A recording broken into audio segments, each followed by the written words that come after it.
Breaking news చూస్తున్నాం. Chengicherla software Vijaya Reddy కేసులో ఏం జరిగింది? ఇటు ఘటన జరిగిన 5 రోజులు గడుస్తున్నా వీడని మిస్టరీ. ఇటు గొడవలు లేవంటూ భర్త చెప్పుకొస్తున్నాడు సురేందర్ రెడ్డి. దుబాయ్ నుంచి తిరిగి వచ్చాడు. ఎలాంటి గొడవలు లేవు మాకు అంటూ ఆయన చెప్పుకొచ్చే ప్రయత్నం చేస్తున్నాడు. 2 రోజుల ముందే ఇటు వాళ్ళ పెళ్లి రోజు, ఇటు విజయారెడ్డి ఆ ఇన్సిడెంట్కి పాల్పడిన రోజు, ఇటు తన భర్త బర్త్డే ఆ రోజు, సురేందర్ రెడ్డి పుట్టినరోజు. ఇటు నా కోడలు బంగారం అంటున్నాడు అత్త మామ, పిల్లలు అసలు పిరికి వాళ్ళు కాదంటున్నాడు తాతయ్య. అన్న చిరంజీవి అలాగే తల్లిపైన ఇటు విజయకు సంబంధించిన మరుదులు, చుట్టుపక్కల ఉన్నవు స్థానికులు అనుమానాలని వ్యక్తపరుస్తున్నారు. విజయ భర్త అలాగే తల్లి, అన్న వీళ్ళందరినీ ప్రస్తుతానికి విజయ్ కంపెనీలో పనిచేస్తున్న ఇంకొంతమంది ఉద్యోగులని మొత్తంగా 8 మందిని పోలీసులు విచారించారు. ఏ రోజు ఆయన బాధల్లో ఉన్నట్టు అసలు అనిపించలేదంటూ ఆ 8 మంది సమాధానం ఇచ్చారు ఆ ఎంక్వైరీలో. ఇప్పటి వరకు మీడియా ముందుకు అసలు విజయ్ అన్న చిరంజీవి ఎందుకు రావట్లేదు? మొత్తానికైతే ఒక మిస్టరీగా మారింది ఇటు Vijaya Reddy incident. You are watching highly disturbing visuals. Viewers' discretion is highly advised. You are watching highly disturbing visuals. Viewers' discretion is highly advised. So మొత్తం మీద కొంత కలవరపరిచే వార్త ఇది. దీనికి సంబంధించి మీకు మరింత అప్డేట్ ఇచ్చే ప్రయత్నం చేస్తా. ఒక్కసారి మొదటగా ఇటు విజయారెడ్డి భర్త సురేందర్ రెడ్డి ఏం మాట్లాడుతున్నాడో ఒక్కసారి ఆయన మాటలో వినే ప్రయత్నం చేద్దాం.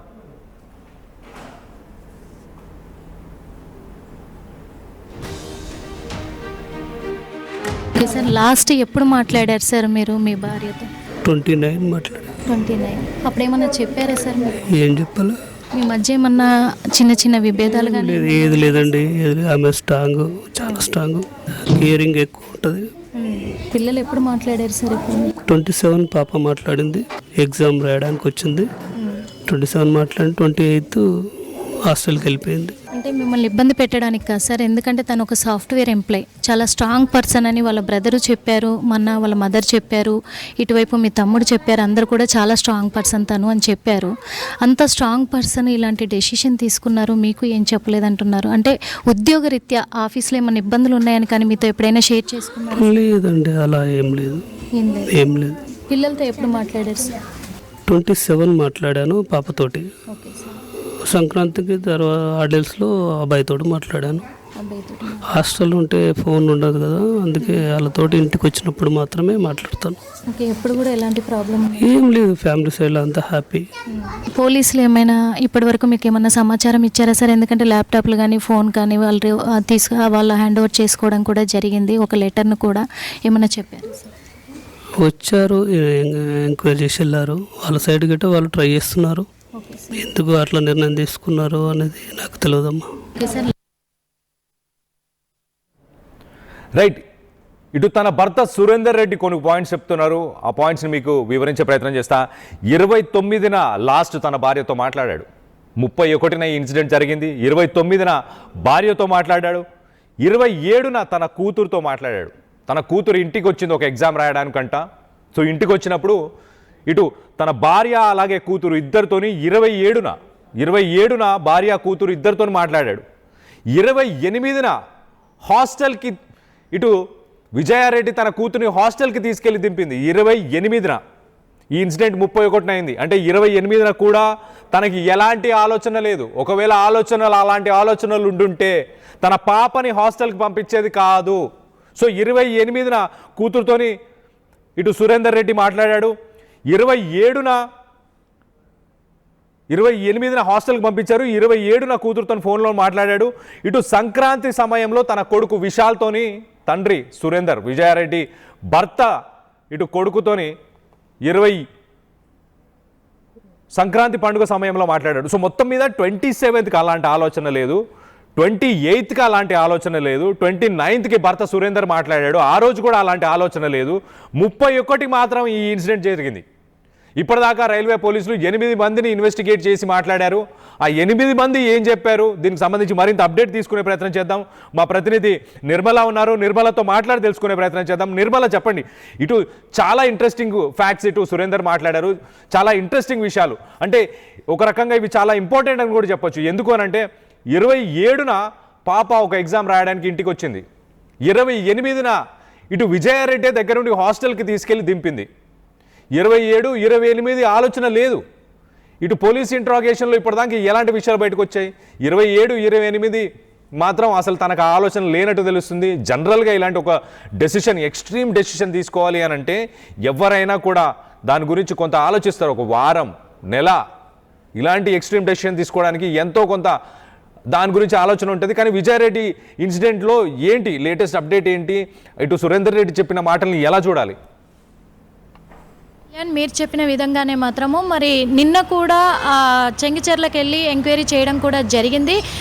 ఆ ప్రకారంగా కూడా అక్కడ రెంటర్స్ కావచ్చు, నైబర్స్ కావచ్చు, వాళ్ళు కూడా చెప్తున్నారు 27న పాప ఎగ్జామ్ రాయడానికి వచ్చింది, 28న కూడా చాలా హ్యాపీగా ఇటు విజయారెడ్డి తన కూతురు ఇద్దరు కలిసి కార్ కూడా వాష్ చేసుకున్నారు వాళ్ళే సొంతంగా. ఇద్దరు తల్లి కూతుర్లు జోక్స్ వేసుకుంటూ హ్యాపీగా నవ్వుకుంటూ వాళ్ళు కార్ కూడా వాష్ చేసుకున్నారు, చాలా హ్యాపీగా ఉన్నారు. ఆ తర్వాతే పాపకి చాలా పెద్ద ఎత్తున కూడా సామాన్ తీసుకొని తనకు అవసరమైనటువంటివన్నీ కూడా కొనిపెట్టేసి స్నాక్స్ తీసుకొని కార్లో తీసుకొని వెళ్ళడం జరిగింది అని అక్కడున్న రెంటర్స్ కూడా చెప్పడం జరిగింది. కాకపోతే ఇక్కడ ఒక మిస్టరీగా మారింది ఏంటంటే 30వ తారీఖున ఏం జరిగింది అనేదే ఒక మిస్టరీగా మారింది. పోలీసులు అయితే అన్ని కోణాల్లో ఎంక్వైరీ చేస్తున్నారు. మనం మొట్టమొదటిగా చూసుకుంటే భర్త చెప్పిన విషయాలను బట్టి నా భార్య నాకు ఒక దేవత అంటున్నాడు ఆయన. అసలు తను చాలా స్ట్రాంగ్ పర్సన్, ఇలాంటి నిర్ణయం తీసుకోదు అని చెప్పారు. ఇటు అత్తమామ బంగారం అని చెప్తున్నారు, మాకు ఎలాంటి డౌట్లు లేవు, అసలు పిరికితనం అనేదే లేదు నా కోడల దగ్గర అని చెప్పేసి మాకు అన్ని విధాలుగా చూసుకుంటుంది అని చెప్పేసి కూడా అత్తమామ చెప్తూ ఉన్నారు. ఇటు ఓ పక్క చూస్తే మరి నిర్మల గారు మీరు ఒక్కసారి అలానే లైన్ లో ఉండండి. ఒక్కసారి తను అత్త, ఇటు విజయారెడ్డి అత్త ఏం మాట్లాడింది ఒక్కసారి అత్త మాటల్లోనే వినే ప్రయత్నం చేద్దాం. చేతికి ఎదిగిన ఇద్దరు పిల్లలు కూడా ఈరోజు దూరం అయిపోయారు కోడలతో పాటు. అసలు ఏం ఆలోచించుంటారు అనుకుంటున్నారు? మాకు ఎటువంటి ఇబ్బంది లేదు, మాకు ఎటువంటి ఆలోచనలు లేవు. నా కోడలు జాబ్ చేస్తుంది, నా కొడుకు జాబ్ చేస్తారు, నా పిల్లలు మంచి చదువుకుంటారు. నాకు ఇడికే సంతోషము, మేము ఇక్కడ ఇంత మంచి ఆరోగ్యంతో ఉండాలి. నా కొడుకుది పుట్టినరోజు, కోడలు ఇదైన రోజే. అయితే పొద్దున్నే స్నానం చేసిండు, దీపం ముట్టించినాక నా కొడుకు వారం అవుతుంది ఫోన్ చేస్తలేడేందని అన్నాడు. నువ్వైతే ఫస్ట్ దీపం ముట్టించినాక డ్యూటీకి పోతుంటే కూడా మాట్లాడతాడు కొడుకు అని అంటుండగానే ఆయన ఫోన్ వచ్చింది. రాగానే నాన్న నేనేమో చేద్దాం అనుకుంటున్నా, నీ పుట్టినరోజు నాన్న అంటే సరే నాన్న అన్నాడు. అన్నాక మీ ఆరోగ్యాలు ఎట్లున్నాయి అని అడిగిండు. మంచిగా ఉన్నాయి నాయన, మేము నిమ్మలంగా ఉన్నామని చెప్పినాము. ఇక ఫోన్ కట్ అవుతుంది, ఇక మాట్లాడనిక మాకు రాలేదు ఇక నా కొడుకుతోటి. మళ్ళా ఆ ఒక క్షణమే, ఒక్క క్షణంలే నిమిషం ఇట్లా నా కొడుకు ఫోన్ పెట్టేసినాడు, నా కోడల వార్త మాకు ఎరకైతేనే అంతే. ఇట్లా పెట్టేయంగానే మా ఏప్రాలు చేసింది, మా కోడల అన్న చేసిండు. ఇద్దరు అత్తయ్య మామయ్య మీరు ఇద్దరు సికింద్రాబాద్ రాండ్రి అన్నాడు. మేము చేతగానంలో మేము ఎక్కడ పోతామని కొట్టుకుంటున్నాం. మొత్తుకుంటుంటే చుట్టుముట్టాలు అందరు వచ్చారు, మా చుట్టాలు మా బంధువులు అందరు వచ్చారు. మాకు ఎటువంటి ఇబ్బంది లేదు లేదు నా కోడలతో లేదు, నా కొడుకులతో వాళ్ళతో లేదు నాకు ఇబ్బంది. చేతికి ఇటు అత్తయ్య మాత్రం చాలా క్లియర్గా, ఇటు విజయారెడ్డి అత్త ఏం చెప్తుంది, మాకు ఎలాంటి ఫైనాన్షియల్ ప్రాబ్లమ్స్ లేవు, ఆర్థిక ఇబ్బందులు అసలు లేవు. ఇద్దరు కొడుకు కోడలు మంచి ఉద్యోగాలు చేస్తున్నారు, పిల్లలు మంచి చదువులు చదువుకుంటున్నారు, మంచిగా ఆరోగ్యం కాపాడుకుంటే చాలు, అలాంటి జీవితం లీడ్ చేస్తున్నాం మేము, అంత బాగుంది అన్నారు. మళ్ళీ ఎట్ ద సేమ్ టైం ఇటు సురేందర్ బర్త్డే అంట. ఆ రోజు సురేందర్ ఫోన్ చేయలేదు, ఒక వారం అయింది. ఇటు విజయారెడ్డి భర్త ఫోన్ చేయలేదు, ఒక వారం అయింది అంటూ ఇటు తల్లిదండ్రులు ఆలోచిస్తున్న సమయంలోనే సురేందర్ రెడ్డి ఫోన్ చేశాడంట. ఫోన్ చేసి అమ్మ నేను డ్యూటీకి పోతున్నాను అని చెప్పి ఆయన మాట్లాడి ఇట్లా ఫోన్ మాట్లాడి పెట్టిన ఒక్క నిమిషం అంతే, జస్ట్ 1 మినిట్ తర్వాత విజయారెడ్డి తల్లి ఫోన్ చేసింది.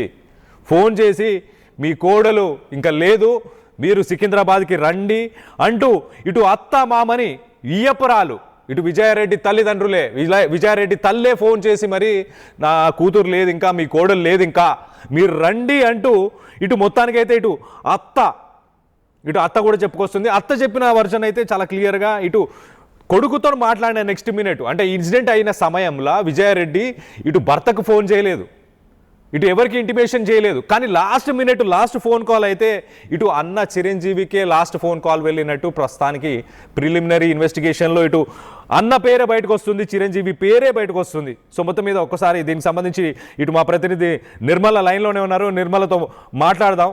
ఒక్కసారి నిర్మల, ఇటు అత్త మాత్రం ఇటు కొడుకుతో ఫోన్ మాట్లాడి ఫోన్ పెట్టేసిన నెక్స్ట్ మినిటే ఇటు మా వియ్యపురాలు అంటే విజయారెడ్డి తల్లి ఫోన్ చేసి మీ కోడలు లేదు ఇంకా అంటూ చెప్పారు, సికింద్రాబాద్కి రావాలని కోరుతున్నారు అని చెప్పుకొచ్చారు. మా వయసు అయిపోయింది, మేము ఎక్కడికి వెళ్ళాలో మాకు అర్థం కాలేదు, మా మానసిక స్థితి కూడా అప్పుడు సరిగ్గా లేదు అంటూ ఇటు అత్తయ్య చెప్పుకొచ్చింది. ఒకసారి సిరీస్ ఆఫ్ ఈవెంట్స్ చెప్పండి. మీరు ఇటు విజయారెడ్డి తన కూతురికి సంబంధించి కొంత స్నాక్స్ ఇవన్నీ కూడా షాపింగ్ చేసింది అని చెప్పుకొచ్చారు. అది ఎప్పుడు జరిగిన ఇన్సిడెంట్? అది 28న కూడా జరిగిన విషయం కూడా ఇదంతా కూడా. ఎందుకంటే 27న పాప ఎగ్జామ్ రాయడానికి వచ్చినప్పుడు మళ్ళీ 28న తనని హాస్టల్లో దిగబెట్టే క్రమంలోనే ఉదయమే తల్లి కూతుర్లు విజయారెడ్డి అలాగే చేతనారెడ్డి ఇద్దరు కూడా అంటే కూతురు వాళ్ళిద్దరు కూడా హ్యాపీగా కారు వాష్ చేసుకున్న తర్వాత విజయారెడ్డి వెళ్ళి బయటికి వెళ్ళి అన్నీ కూడా సరుకులన్నీ తీసుకొని స్నాక్స్ తీసుకొని రావడం కూడా జరిగింది అని అక్కడే గత ఒక 3.5 years అంటే 3.5 సంవత్సరాలుగా వాళ్ళు రెంటుకుంటున్న వ్యక్తులందరూ కూడా చెప్పడం జరిగింది. మేమే షాక్లో ఉన్నాం, అసలు ఎందుకు ఇలాంటి నిర్ణయం తీసుకుంది, అసలు అలాంటి నిర్ణయం తీసుకునే వ్యక్తే కాదు మా విజయక్క అని వాళ్ళు ఎంతో ప్రేమగా చెప్తున్నారు. పిల్లలు చాలా అమాయకులు, వాళ్ళ అమ్మ ఎట్లా చెప్తే అట్లా వింటారు, వాళ్ళ అమ్మ మీద ప్రేమ చాలా ఉంది వాళ్ళకి. అందులో ఒకటి వాళ్ళ మామయ్య అంటే చాలా భయం పిల్లలకు కానీ విజయక్కకు కానీ, మరి చిరంజీవి అంటే చాలా భయము, వాళ్ళ మామయ్య పేరెత్తితే భయపడతారు అనేది ఒక్కటి మాత్రము వాళ్ళు ఖచ్చితంగా చెప్తున్నారు కళ్యాణ్. అదేవిధంగా ఆ రోజే పాపను తీసుకొని మరి హాస్టల్కి దిగబెట్టడానికి కూడా వెళ్ళింది, అందుకే మాకు ఎలాంటి అనుమానాలు కూడా రాలేదు, అసలు తన మైండ్లో ఆ థాట్ ఉందని కూడా అసలు కొంచెం కూడా డల్నెస్ కూడా కనిపించలేదు. చాలా హుషారుగా ఉన్నారు తల్లి కూతుర్లు. కాసేపు మాట్లాడాం మేము అని కూడా చెప్పుకురావడం కూడా జరిగింది. అక్కడ ఏరియాలో చుట్టుపక్కల నివాసం ఉంటున్న నైబర్స్ అంతా కూడా వాళ్ళు ఒకటే చెప్తూ ఉన్నారు, తను ఎవరితో గొడవలు పెట్టుకునే మనిషి కాదు, అలా అని చెప్పేసి తను ఎవరి విషయాల్లో జోక్యం చేసుకునే వ్యక్తి కూడా కాదు, ఎవరితో ఎక్కువ మాట్లాడే వ్యక్తి కాదు, తన పనేంటో తను చేసుకొని ఎప్పుడు వస్తుంది ఎప్పుడు వెళ్తుంది అది ఒక్కటే చూస్తూ ఉంటాం, క్యాబ్ వస్తుంది కాబట్టి తన విషయంలో ఎలాంటి డౌట్ లేదు. ఇంకొకటి ఏంటంటే మొత్తం కూడా వాళ్ళ అమ్మ ఆధ్వర్యంలో వాళ్ళ అన్న చిరంజీవి ఆధ్వర్యంలోనే మొత్తం వాళ్ళది నడుస్తూ ఉంటుంది కాబట్టి వాళ్ళను ప్రశ్నిస్తేనే విషయాలు బయటపడతాయి అని చెప్పేసి అక్కడ నివాసం ఉంటున్న వాళ్ళు చెప్పారు. మీరు ఒక్కసారి లైన్లో అలానే ఉండండి, ఒక్కసారి మీరు లైన్లో ఉండండి. ఇటు పిల్లల గురించి తాతయ్య అంటే ఇటు విజయారెడ్డి వాళ్ళ మామ ఇటు సురేందర్ రెడ్డి తండ్రి ఏం చెప్పాడు, ఒక్కసారి పిల్లల గురించి ఏం చెప్పాడు, పిల్లలు ఎలాంటి వాళ్ళు అనేది ఒక్కసారి ఆయన మాటల్లో వినే ప్రయత్నం చేద్దాం. ఎలాంటి గొడవ లేదు, ఎవ్వరితో మా కొడుకులు దాకు మాకు లేదు, మా కోడలు మాకు లేదు, అన్నదమ్ములు లేదు, ఎవ్వరు లేదు. అది ఏం జరిగిందో మాకే తెలియదు. ఇక మేము ఏమనుకుంటలేము, మాకేం తెలుసు, మేము ఈడు ఉంటుంది మాకేం తెలియదుగా. మేము అటు ఉండి మాకు చెప్తాను, మాకేం చెప్పలే ఆమె, ఇట్లా ఫోన్లో చేసి ఇప్పుడు చెప్పలేదు. మా కొడుక్కి నేను అక్కడ పుట్టినరోజు వారానికి ఒకసారి నా కొడుకు ఫోన్ చేస్తాడు. పూజ చేస్తే మా వారమని నా కొడుకు ఫోన్ చేయలేదు ఏం సంగతి అని స్నానం చేసి పూజ చేసి చేద్దామని అనుకుంటున్నా. అప్పుడే ఫోన్ చేసిండు, డాడీ ఎట్లుంది ఆరోగ్యమా అంటే పర్లేదు బిడ్డ అన్న, అమ్మకి జ్వరం వస్తుందా అంటే అదే నాయన ఇది పుట్టినరోజు కదా వాడి హ్యాపీ బర్త్డే అన్న. సరే డాడీ మా తర్వాత మాట్లాడతాని పెట్టేసిండు. కొద్దిసేపటికి చెప్పినట్టు ఫోన్ వచ్చింది మాకు. ఫోన్ అంగడి సిగ్నల్ రమ్మంటే ఎందుకు అమ్మంటే మీ కోళ్ళు చచ్చిపోయిందని. అరే హార్ట్ అటాక్ చచ్చిపోయిందేమో అనుకున్నాను అంతవరకు నేను అనుకొని ఎవరు చెప్పలేదు, ఒక్క బొక్కలని చెప్పారు. ఏమో హార్ట్ అటాక్ వచ్చిందో హాస్పిటల్కి చచ్చిపోయిందేమో అని ఆ ఉద్దేశం అనుకున్నా. మళ్ళీ మా అబ్బాయి ఫోన్ చేసి ఎంబడి ఫోన్ చేసిండు. మా అబ్బాయి చెప్పారేమో వాళ్ళు మళ్ళీ ఎంబడి డాడీ అంత అయిపోయింది డాడీ అని. అయిపోయిందండి మొత్తం అయిపోయింది అనగానే ఏం చెప్పలేదు ఆయన కూడా, అంత అయిపోయింది డాడీ అనగానే మేము ఇద్దరం ఎక్కడ పోతామని చెప్పి మా సాడ కొడుకు మా చెల్లెలకు మా బామ్మడి భార్యకు అందరికి ఫోన్ చేసినాం. చచ్చిపోయిందంట అని చెప్పిన ఒక్కరే మాకు తెలుసు. అందరూ ఊరికొచ్చే వరకల్లా తర్వాత ముగ్గురు అని చెప్పారు. ముగ్గురు రాయి కింద పడరని అప్పుడు తెలిసింది. అప్పుడే తెలియదు మాకు ఎలాంటి. రైట్ నిర్మల, మీరు లైన్లో ఉండండి ఒక్క నిమిషం. ఒక్కసారి చూస్తే కనుక ఇటు తాతయ్య మాట్లాడిన మాటలు మనం చూస్తే ఫస్ట్ మేము ఇక్కడున్నాము వాళ్ళు అక్కడ ఉన్నారు అంటే ఇటు విజయారెడ్డి తల్లి దగ్గర ఉంది కదా, మాకు అసలు విషయాలు తెలిసేది కాదు పెద్దగా, మాకు విషయం తెలియదు అంటూ చెప్పుకొచ్చే ప్రయత్నం చేశాడు. తర్వాత ఇటు విజయారెడ్డి భర్త అంటే ఇటు తన కొడుకు సురేందర్ బర్త్డే ఉండే, ఫోన్ మాట్లాడాము, ఒక్క నిమిషం అయిపోయిన తర్వాత మాకు ఫోన్ వచ్చింది, ఒకటే ముక్కలో చెప్పారు, ఒకటే ముక్కలో చెప్పి ఫోన్ పెట్టేశారు. దాని తర్వాత నెక్స్ట్ మినిట్ మా కొడుకు సురేందర్ రెడ్డి ఫోన్ చేశాడు. ఫోన్ చేసి నాన్న అంతా అయిపోయింది నాన్న అని చెప్పేసి బాధతో ఇటు కొడుకు చెప్పడం, దాని తర్వాత ఫస్ట్ ఒక్కరే అని చెప్పారు, దాని తర్వాత ముగ్గురని తర్వాత చెప్పారు అంటూ ఇటు తాతయ్య చెప్పుకొస్తున్నాడు. తాతయ్య వర్షన్ అయితే చాలా క్లియర్గా బాధలో ఉన్నాడు. ఇటు కొడుకు ఫ్యామిలీ కూలిపోవడాన్ని ఆయన బాధపడుతున్నాడు. అలాగే మా వయసు పెద్దది, మేము ఏం చేయలేని స్థితిలో ఉన్నాం అనేది ఆ నిస్సహాయత కూడా ఆయన మాటల్లో చాలా క్లియర్గా కనిపిస్తుంది. మరింత దీని గురించి డిస్కస్ చేసే ప్రయత్నం చేద్దాం. మా ప్రతినిధి నిర్మల లైన్లోనే ఉన్నారు. ఒక్కసారి నిర్మల, ఇటు తాతయ్య అయితే కొన్ని కొత్త పాయింట్స్ చెప్పారు. ఆయన చాలా క్లియర్గా మేము ఇక్కడ ఉన్నాము, వాళ్ళు అక్కడ ఉంటారు, మాకు పెద్దగా కమ్యూనికేషన్ ఆ విషయాలు తెలియదు ఎప్పటికప్పుడు ఇమీడియట్గా, కానీ మా కోడలైతే బంగారం, మా పిల్లలు కూడా బంగారం, బాగా చదువుకునే వాళ్ళు అని చెప్పాడు. అలాగే కొడుకుతో ఫోన్ మాట్లాడాము, దాని తర్వాత వాళ్ళు ఫోన్ చేసి ఒకటే ముక్క చెప్పారు మాకు, ఏంటి ఇలా జరిగింది అని చెప్పేసి. దాని తర్వాత వెంటనే ఫోన్ చేశాడంట, దుబాయ్లో ఉన్న కొడుకు వెంటనే ఫోన్ చేసి నాన్న అంతా అయిపోయింది నాన్న, ఇంకా లైఫ్ అయిపోయింది ఇంకా నాది అన్న పద్ధతిలో ఆ కొడుకు చెప్పుకున్నాడు, ఆ బాధ చెప్పుకున్న తర్వాత ఫస్ట్ ఒక్కరే అని చెప్పారంట, దాని తర్వాత మళ్ళీ ముగ్గురు అని చెప్పారంట. సో మొత్తానికైతే ఇటు ఈ విషయాలన్నీ ఒకసారి చూస్తే కనుక ఇటు స్థానికులు విజయారెడ్డి ఇంటి దగ్గర ఉన్న వాళ్ళు కానీ, ఇటు విజయారెడ్డికి సంబంధించిన ఫ్యామిలీ మెంబర్స్ కానీ, మరుదులు కావచ్చు లేకపోతే రిలేటివ్స్ కావచ్చు, వీళ్ళు ఏం చెప్తున్నారు? ఎందుకనంటే విషయం అంతా ఈ ఇంటి దగ్గరే, ఎందుకంటే విజయారెడ్డి తల్లి వాళ్ళ ఇంట్లోనే ఉంది, ఇటు అన్న దగ్గరే ఉంది. సో అన్న కానీ తల్లి కానీ వాళ్ళ దగ్గర నుంచి ఎలాంటి విషయాలు జరిగినాయి. ఇప్పుడు సాయంత్రం ఇంట్లోంచి బయటికి వెళ్ళిన విజయారెడ్డి మళ్ళీ అసలు తిరిగి రాలేదు. తనతో పాటు ఇద్దరు పిల్లల్ని ఆ పార్కింగ్లో కూడా చాలా ఒక విషయం చెప్పాలి. ఇటు పార్కింగ్లో తను కార్ పార్క్ చేసిన దగ్గర ఆ కార్లో కూడా ఒక చిన్న నోట్ని రాసి పెట్టింది, ఒక చిన్న పేపర్ ముక్కలో కొన్ని పదాలని తింగ్లీష్లో, అంటే తెలుగుని ఇంగ్లీష్లో రాసి పెట్టింది. ఆ తింగ్లీష్లో రాసిన పదాల్లో నేను ఇంకా బతకాలనుకోవట్లేదు, ఈ జీవితం నాకు వద్దనిపిస్తుంది, నా పిల్లల్ని నేను వదిలి వెళ్ళలేను అని చెప్పి రాసింది. ఆమె ఏదో ఊరికి వెళ్ళట్లేదు 4 రోజులు పిల్లల్ని వదిలి వెళ్ళడానికి. ఆమె తిరిగి రాని లోకాలకి వెళ్తున్నప్పుడు పిల్లల్ని ఎందుకు తనతో పాటు తీసుకువెళ్లాల్సిన అవసరం ఏముంది? అది ఇప్పుడు ప్రస్తుతానికి $1 మిలియన్ క్వశ్చన్.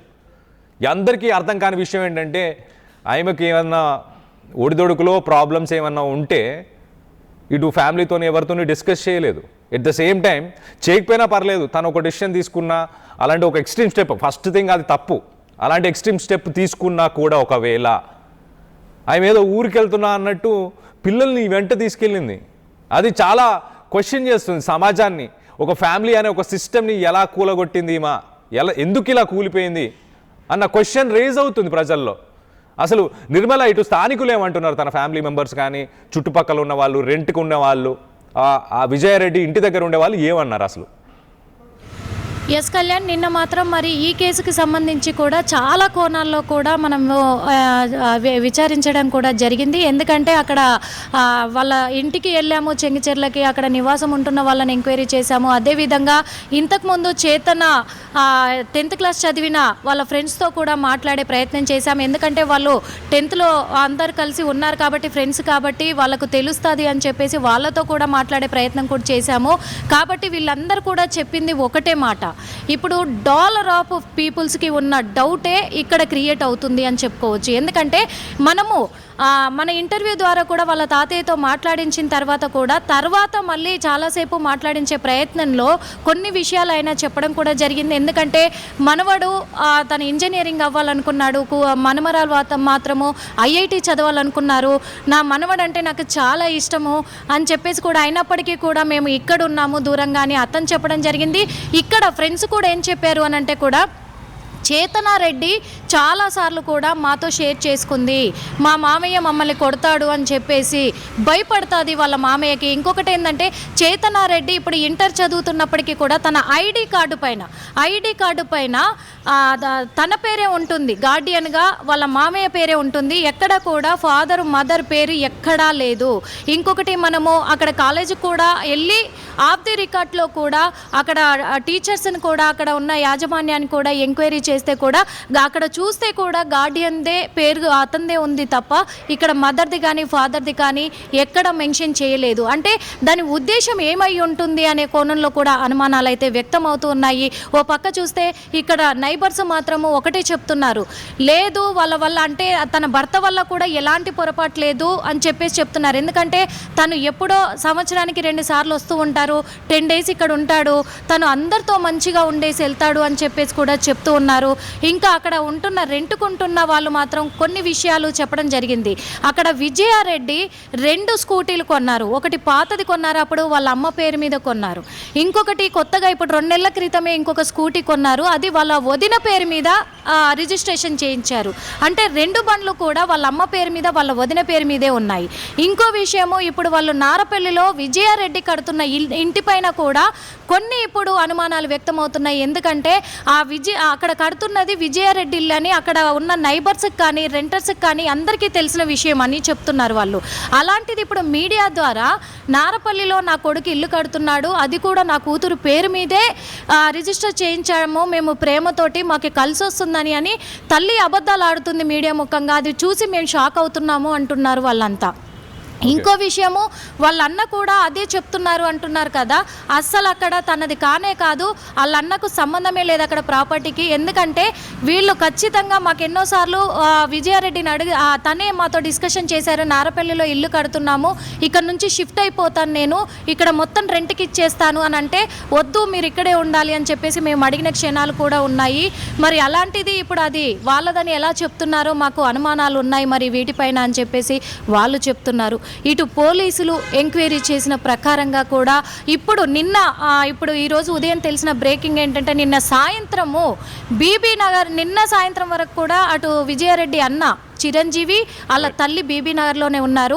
ఎంక్వైరీ నిమిత్తం మాత్రము నిన్న హైదరాబాద్కి మరి చిరంజీవిని తీసుకొచ్చినట్టుగా తెలుస్తుంది. ఎందుకంటే మనము రైల్వే పోలీసులను కూడా నిన్న ఎంక్వైరీ చేసినట్టు వాళ్ళని అడిగిన విషయాలు కూడా అడిగితే వాళ్ళు కూడా ఒకటే చెప్పారు పోలీసులు, ఇది అంతు చిక్కని వ్యవహారంగా కూడా ఉంది మేడం, చాలా మాకు టాస్క్ అయిపోయింది, అందుకే ఇంకా చివరిగా వాళ్ళ అన్న నుంచే ఉంది అని అనుమానాలు వ్యక్తమవుతున్నాయి. కాబట్టి వాళ్ళను కూడా ఎంక్వైరీ చేసే ఉద్దేశంలోనే ప్రాసెస్ ఉంది. అందులో ఫోరెన్సిక్ పరీక్షలకు మేము పంపించాం కాబట్టి ల్యాప్టాప్లలో కానీ ఇటు ఫోన్లలో కానీ విషయాలు వెల్లడవుతే దాన్ని బట్టి మేము ప్రొసీడ్ అయ్యే అవకాశాలు కూడా ఉన్నాయని చెప్పేసి నిన్ననే మరి ఎంక్వైరీ కోసం కూడా మరి వాళ్ళ అన్నను విచారించడానికి హైదరాబాద్ తీసుకొచ్చినట్టుగా తెలుస్తూ ఉంది. ఆ విచారణలో ఏమేం వెల్లడించారు? రైట్ నిర్మల, మీరు అలానే లైన్లో ఉండండి. ఒక్కసారి మనం సిరీస్ ఆఫ్ ఈవెంట్స్ అన్ని చూసే ప్రయత్నం చేద్దాం. మొదటగా ఇటు 27th 29న వాళ్ళిద్దరిది మ్యారేజ్ డే, ఇటు విజయారెడ్డి అలాగే సురేందర్ రెడ్డికి పెళ్లి రోజు.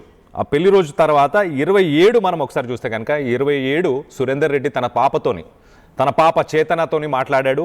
28న హాస్టల్కి వెళ్ళారు. ఇటు మా ప్రతినిధి నిర్మల చెప్పినట్టు 28న ఇటు స్నాక్స్ అవన్నీ కూడా కొని తన కూతురికి చేతనకి, ఒకవేళ ఇలాంటి డెసిషన్ 31కి ఇలాంటి ప్లాన్ ఉండుంటే కనుక తన కూతురికి ఒక నెలకు సరిపడా స్నాక్స్ అని కొని కూతురికి హ్యాపీగా వాళ్ళు ఆ సమయంలో 28న జరిగిన ఇన్సిడెంట్ ఏంటంటే హ్యాపీగా ఇద్దరు కలిసి తల్లి కూతుర్లు ఇద్దరు కలిసి కార్ వాష్ చేసుకున్నారు. కార్ని కడిగి దాని తర్వాత బయటికి వెళ్ళి తన హాస్టల్లో ఉంటుంది కాబట్టి కూతురు చేతన తనకు కావాల్సిన స్నాక్స్ అన్నీ కూడా మొత్తానికైతే షాపింగ్ చేసుకొని వచ్చారు. దాని తర్వాత 28న హాస్టల్కి తీసుకెళ్ళి దింపినట్టు తెలుస్తుంది. సో ఆ రోజు కూడా ప్లాన్ లేదు, చాలా క్లియర్గా అర్థమవుతుంది. 28న కూడా తనకి ఎలాంటి ప్లాన్స్ లేవు. 29న కూడా ఇటు సురేందర్ భర్తతో మాట్లాడినప్పుడు కూడా అలాంటి ప్లాన్స్ ఏం లేవు. భర్త కూడా ఏం చెప్పలేదు. భర్తతో కూడా ఇటు విజయారెడ్డి తనకు ఏదైనా ఇబ్బందులు ఉందని ఏం షేర్ చేసిన విషయం లేదు. అలాగే బాబు విశాల్ గురించి ఒకసారి మాట్లాడుకుంటే, విశాల్తోని సంక్రాంతి సమయంలో సురేందర్ రెడ్డి మాట్లాడాడు. ఎందుకు అని దాని తర్వాత మాట్లాడడం కుదరలేదు, ఎందుకంటే తన హాస్టల్లో ఉంటాడు, తన దగ్గర ఫోన్ ఉండదు కాబట్టి మాట్లాడలేకపోయాను అంటూ సురేందర్ రెడ్డి చెప్తున్నాడు. సో మొత్తం మీద పిల్లలతో అయితే భర్త సురేందర్ రెడ్డి 27-28 దాకా మాట్లాడినట్టు తెలుస్తుంది. 28 హాస్టల్కి పంపించారు.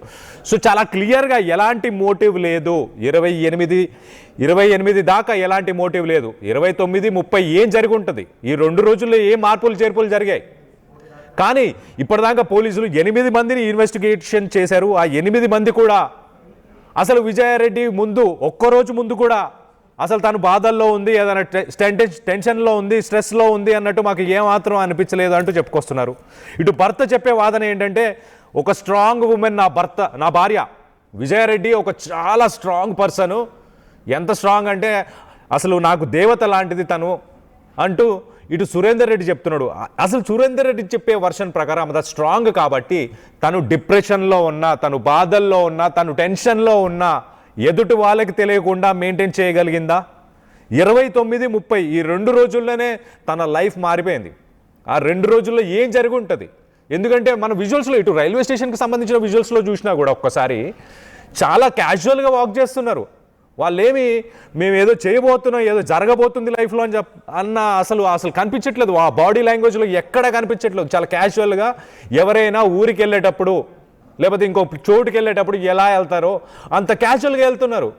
వాళ్ళ దగ్గర అంత స్ట్రెస్ కనిపించట్లేదు. మరి ఏంటి, పిల్లలకి లాస్ట్ మినిట్ దాకా కూడా చెప్పలేదా విజయారెడ్డి?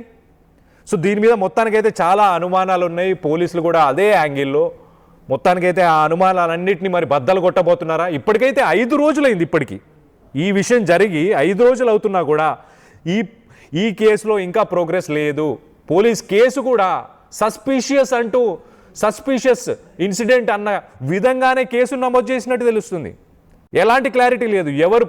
ఎవరు ప్రేరేపించారు, ఎవరు మోటివేట్ చేశారు? ఇలాంటి ఒక ఇన్సిడెంట్ కోసం ఒక ఫ్యామిలీ కూలిపోయింది.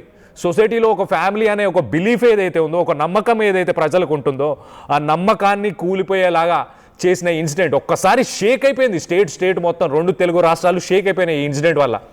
ఒక తల్లి ఇలాంటి డెసిషన్, ఎక్స్ట్రీమ్ స్టెప్ని ఎలా తీసుకుంటుంది అన్న షాక్లో ఉండిపోయారు ప్రజలు. దానికి సమాధానాన్ని వెతుకుతూ ఉన్నారు. ప్రస్తుతానికి మనం చేసిన అనాలిసిస్లో అయితే చాలా క్లియర్గా 27-28 దాకా ఇలాంటి డెసిషన్ తీసుకోలేదు తను.